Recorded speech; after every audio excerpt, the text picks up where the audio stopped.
We've all taken journeys. Sometimes we've got to go down and get on an airplane and fly across the United States or even across the ocean, be with our family on a holiday or just to take a new vacation. Other times it's as simple as getting in our car and driving across town to the grocery store. Each is a journey and it has a specific purpose. One is for pleasure and fun, while the other is always like a chore. Oh my gosh, we don't have any lettuce, don't have any milk, I gotta go again. There's another kind of journey, however, that we all take, and that one is about spiritual growth and spiritual freedom. When we look for a definition of journey, the dictionary tells us it's an act of traveling from one place to another, especially when they are apart. And the second part, which is even more important, is a long and often difficult process of personal change and development. I love what Rainier Rakel says and tells us, the only journey is the one within. Freedom is defined as the power or right to do or say what you want without anyone stopping you. Or it can be the freedom from or the state of affected by the thing mentioned. Ernest Holmes tells us that freedom means to eliminate from consciousness all those things which bind and limit the free flow of the divine spirit through us, and at the same time to exercise the faculty of personal choice. I lived for over 25 years in Southern California, Long Beach and Orange County. Of course, Orange County is the home of Disneyland, but I like to call it Dismaland in the Tragic Kingdom. And Southern California is a mass of freeways. They're always building them, always expanding them, going from 2 lanes to 3 lanes to 4 lanes. I was boggled the last time I drove down there. I found a one freeway going in one direction with 6 lanes in it. And after you've lived there for a while, you get to that point that you absolutely detest the freeway system. Now, granted, they're great for truckers. They're trying to get freight and product from point A to point B as efficiently as possible. For the rest of us, however, it is often an opportunity to sit on what we would call a massive parking lot while we inched along trying to get to home or to work. A journey of 15 miles that should have taken 20 to 25 minutes would often become an hour-long stop-and-go process, depending upon what time of the day it was. Having come from Chico to a major metropolitan area, I soon learned that a lot of the best stuff often took part off the beaten track. That was where my learning took place. That was where memories were made.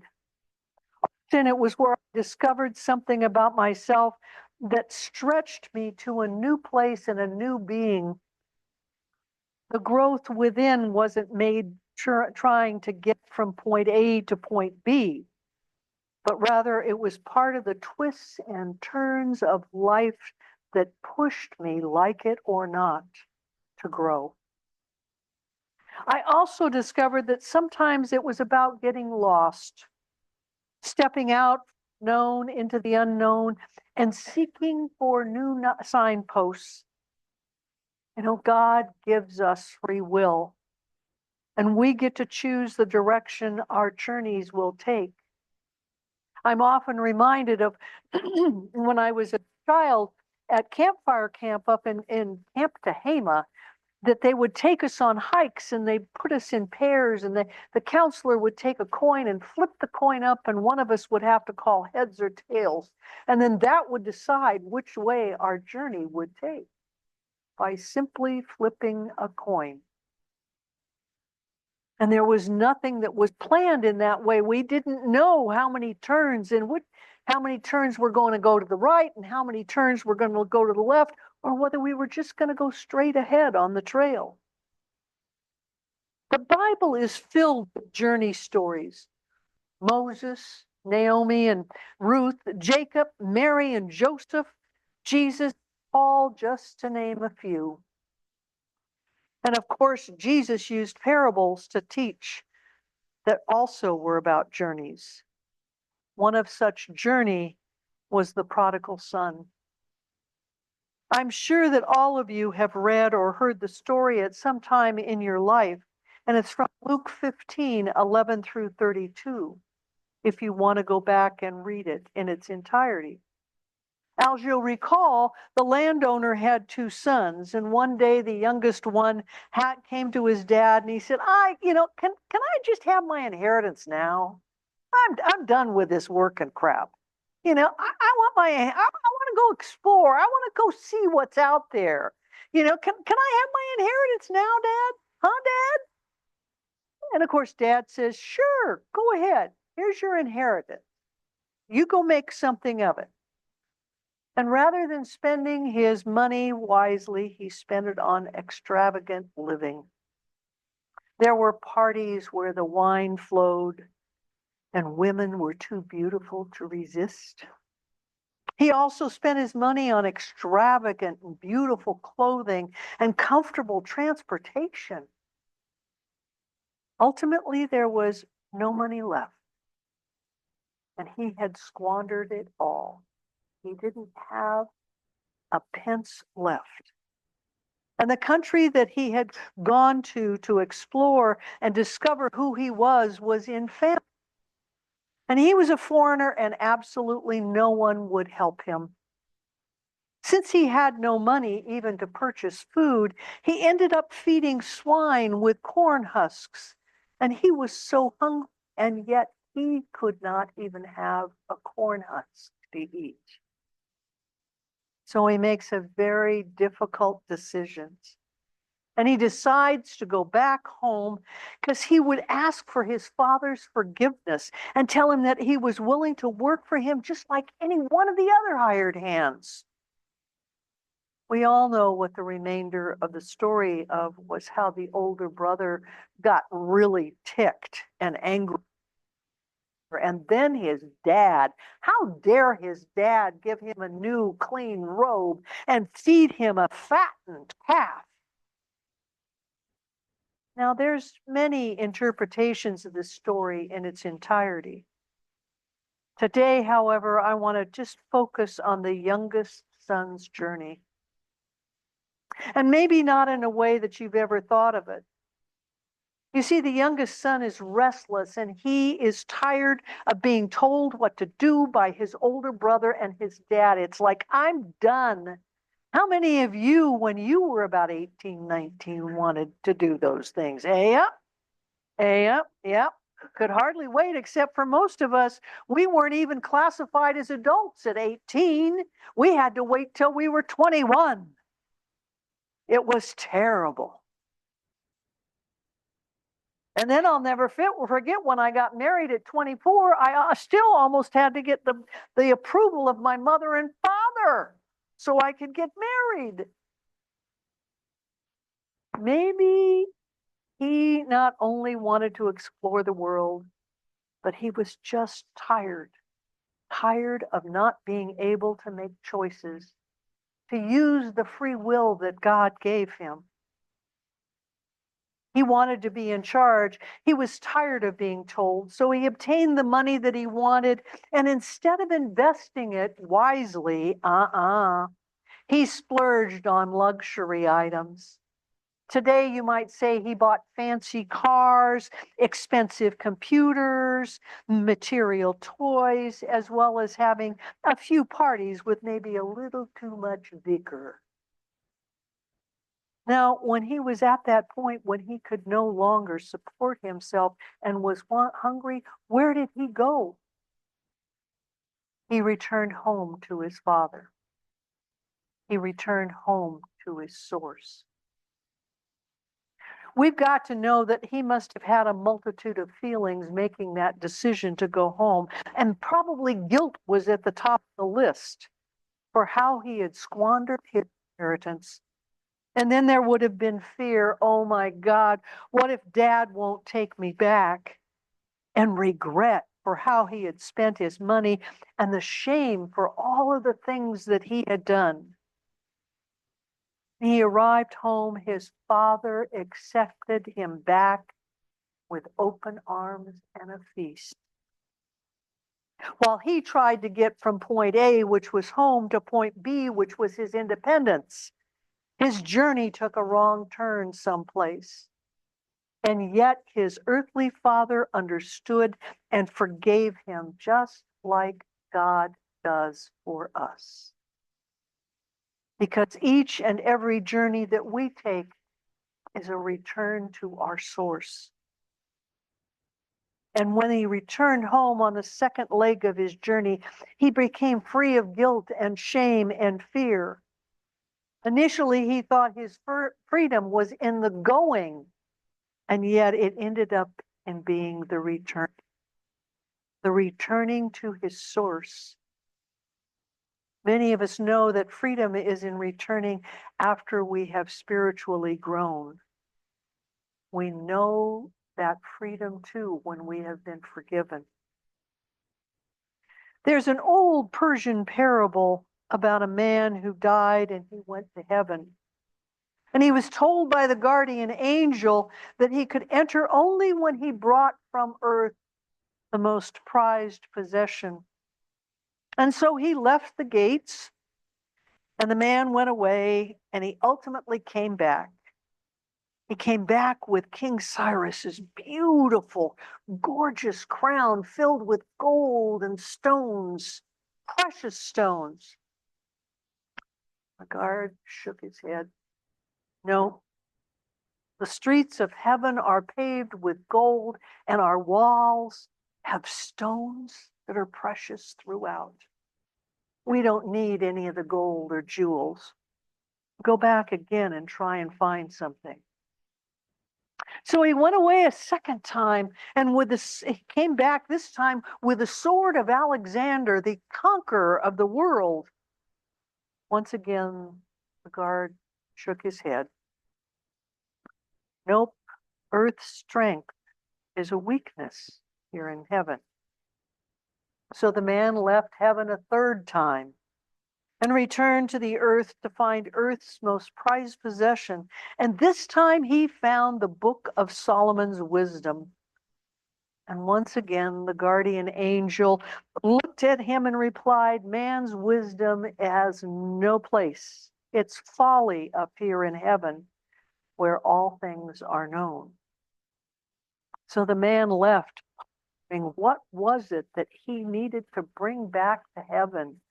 What could he find on earth that would be acceptable there? And finally, he returned to heaven's gate, and he brought nothing. And the angel let him in. He finally discovered that the most precious thing from earth was his open mind. An open mind to experience and know the Christ consciousness that lives within each and every one of us. That is what is guiding us on our journey to freedom. So just how do we discover freedom on our journey? Well, first, like the man in the Persian story, we must show up with a mind that's open and ready to learn and ready to receive the gems from the divine. And how do we do that? I feel the most important way is through our own personal spiritual practice. We're only able to experience truth with a capital T when we know that perfection is within all of us as the divine. A couple of years ago, I began a center. Monday through Friday, we came together collectively via Zoom for 30 minutes to meditate, to pray, and to study one word, and then to journal it. The words are all significant. They described 40 of the qualities of Jesus. Part of the practice was in being in the two or more with like-minded people. Our Sunday morning gatherings, we were nudged to grow. We're kind of sent out the door and told, go do your spiritual practice that deepens Christ consciousness within and bring it home. But what happens in the two or more with others, it's creating that muscle memory that we create within our mind, just like when we play a sport. You see, the more we practice each and every day, the more it becomes a natural habit that is never forgotten. And most recently myself, I learned that spiritual practice doesn't have to happen an half hour in our prayer chair. It happens throughout the day as we express gratitude and praise the joy that we see in the world. Next, we need to release all of our fears that we continue to hang on to. After all, when we stay in a place of fear, we're living in duality. When we're in duality, we're believing in two separate things, opposing powers. It's like believing in good and evil at the same time. We know that God is good and that God is all there is. And when we feel fear that takes over our life, we're letting go of our knowledge and belief that God is all there is. According to Charles Fillmore, the founder of Unity, we intuitively know that life is the one real expression of God. God can't experience life except through you. And to feel fear, we must experience God's presence within us. My guess is that I could ask each of you about a time you experienced God's presence, and you could tell me exactly where you were, when you were there, and who you were with when you had that experience. After all, God is within us all the time. We just don't recognize it. Next, we have to have faith on our journey. A deep, abiding faith so that we believe in the unknown, that which we cannot see. Jesus told us that it is done unto you as you believe. And if we are unable to believe in our ability to create our journey, then we're unable to understand how God manifests us through each of us. And when we are living in fear and duality, we're forgetting that God can only do for us what God can do through us. There's a deep, abiding faith. That faith, the belief in the unknown.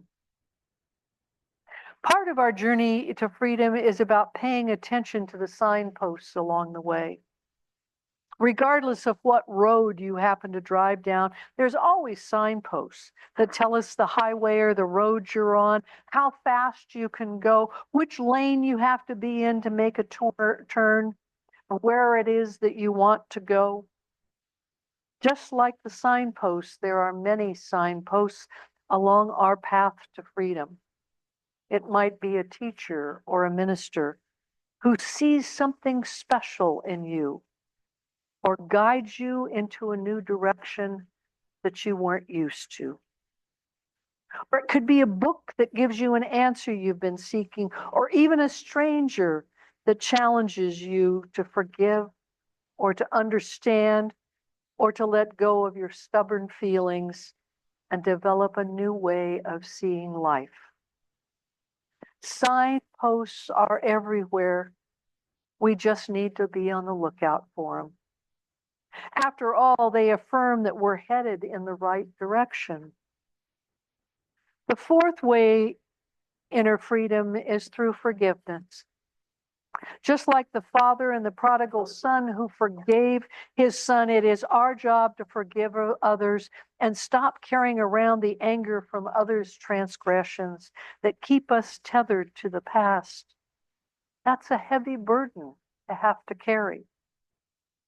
Forgiveness is about letting go of the hope that the past can change, because it can't. Forgiveness, however, is about saying that what happened It isn't about saying what happened was okay. It's okay to let it go.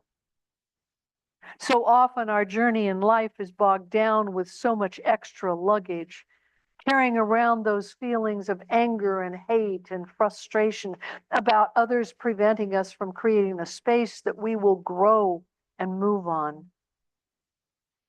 A few years ago, I watched a man who had carried so much anger and hate towards a young man who had murdered his only son. I watched him forgive him. It was at Pelican Bay Prison. Now, if you know anything about the prison system in California, Pelican Bay up on the coast is the worst of the worst. It's where they're sent, and most of them spend 23 of their 24 hours a day in a cage, in a cell, because they're so bad. Johnny stood there behind protective glass and gave this young man who had spent most of his life in torment the forgiveness he needed so much.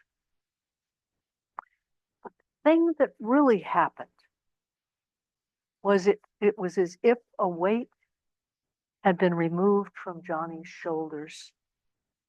Johnny let the power of his son's tragic death go so he could continue his journey in life. He returned to the present rather than hanging on to the past.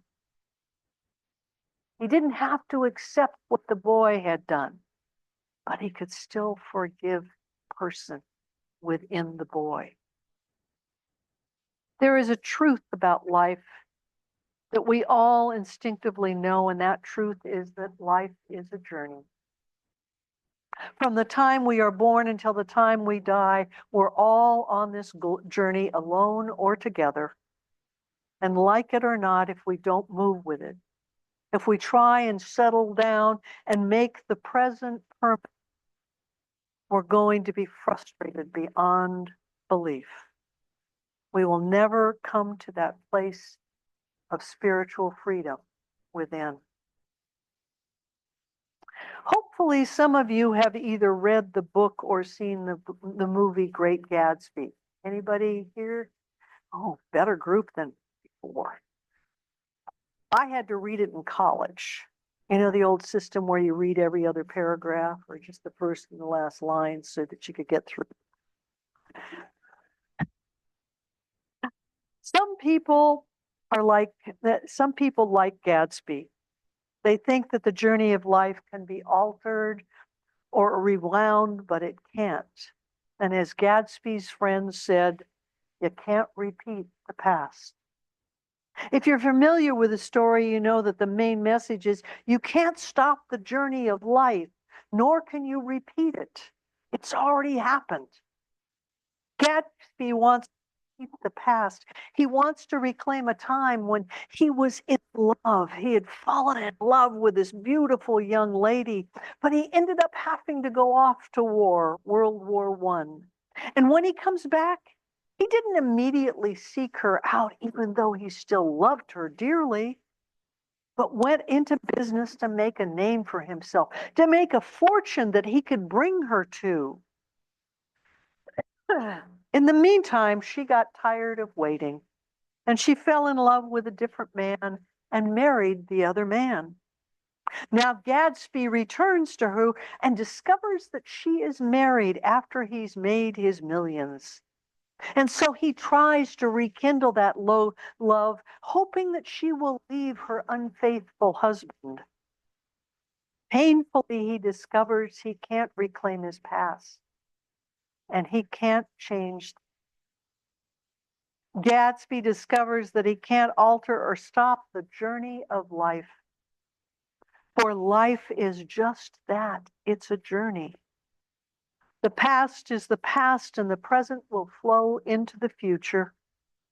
And like it or not, if we don't move with it, if we try to make the present permanent, we will become empty and frustrated, just like Gatsby did. So we're here moving through the journey of life, seeking our spiritual freedom. There's peaks and valleys and times of drought and times of fertility and moments of fear and time of security. Even though our journey might bring us to times when we feel fear or shame or guilt, like the young man in the prodigal son, we know that when we return to that place of center, return to the place of Christ consciousness that dwells, we're once again on the road to freedom, knowing the truth within. This is the truth in my life. This is the truth in yours. And so it is. Amen.